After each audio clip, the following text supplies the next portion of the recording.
Hey, Lena here. If you're into payback stories, stick with me. I stood in the corner of the Windsor Grand Ballroom with a champagne flute I hadn't touched, watching my sister Tessa work the room like a pro. Her engagement party was a glittering machine. Jazz, flowers, and 300 guests trained to look delighted. Lena. My mother slid in at my elbow, louder with her third glass. Stop hiding. Come meet Tessa's future mother-in-law. She's asking about you. The subtext pinched. Please don't embarrass us. I followed her to a knot of women near the dessert table. This is my other daughter, Mom said. Not my name, not my eldest, just my other daughter. Oh, the one who works with computers, Grant's mother said politely. Software engineering, I corrected. How nice. Her eyes skimmed my dress. Tessa says you work from home. That must be so convenient. Convenient meaning not quite real. Tessa appeared beside us, radiant in a gown made for cameras, her hand angled to show the diamond. Lena's very independent, she said, smiling for everyone else. She prefers working alone. Some people just aren't built for corporate life, an aunt added, gentle as a pat on the head. I kept my face neutral. I'd heard this script for years. Tessa the shining one. Me the background hum. How long have you been single now, dear? Another aunt asked. My phone buzzed. Evan, need a rescue? I smiled, then typed. Almost done. Tessa's gaze snagged on it. Who's that? She murmured. Finally seeing someone. Just a friend, I said. Her smile tightened, lace over steel. You're 35, Lena. You can't keep saying that forever. I finally took a sip. Cold, sharp, and strangely steadying. Tessa swept back into the crowd, leaving me on the edge of her celebration with my mother's bright warning smile. I could hear my name used like a footnote. 6 years ago, I stopped trying to change their minds. I met Evan Park at a tech summit. He listened like my words mattered. We dated quietly, my one private thing. Tessa found out anyway.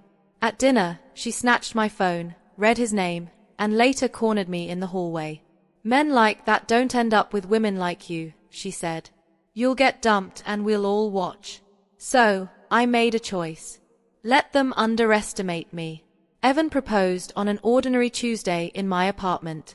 We married at City Hall 4 months later. I told my family I was traveling for work. When Mom asked about him later, I said it ended. She looked relieved. Tessa hugged me like I'd been spared. Meanwhile, Evan's firm, Northgate Capital, kept growing, and I rose with it. I still showed up to family events in plain sweaters and my old Honda because their assumptions were easier than their questions. 2 months ago, Tessa started bragging about a legendary VC she was courting through her consulting shop, Morrow and Company. Tonight, I heard her promise her colleagues it was essentially closed. My phone buzzed. Evan, need a rescue? Not yet, I typed. 1 more hour. Tessa slid in close, voice sweet. Still texting your imaginary boyfriend? I gave her what she wanted. You're right, I said. I'll never find anyone. Then I stepped away and texted Evan. Reject Morrow and Company permanently. Monday 9 a.m. done, he replied. Love you. Sunday brunch at my parents' house always meant coffee and obligation. I arrived in my usual sweater with my fruit salad and found Tessa already there, eyes raw, phone in her hand. Mom hovered by the pastries. Dad pretended to read. Tessa shoved her screen at us. Northgate rejected Morrow permanently. Evan Park signed it. Her stare pinned me. Do you know him? Yes. Relief cracked through her. Then call him. Fix it. I need 1 meeting. No. Her voice rose.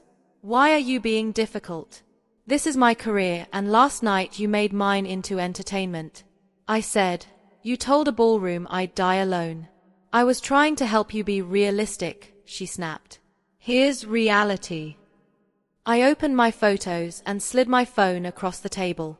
City Hall steps, my simple dress, Evan's arm around my waist, our rings catching sun.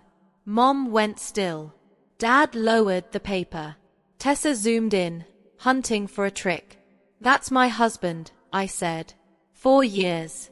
The silence throbbed. Then she found anger, the only shape she trusted. "So you punished me." "I protected him from bad work," I said. "And I protected myself from you." A horn sounded outside. Evan walked in a minute later, kissed my cheek, and offered his hand. "Hi, I'm Evan. Nice to finally meet you." I picked up my purse. "We're late." At the door, I looked back once. "If you want me here, start with respect, not pity." Then I left, and for once, I didn't feel like anyone's other daughter. Behind me, Tessa whispered my name. "Small at last."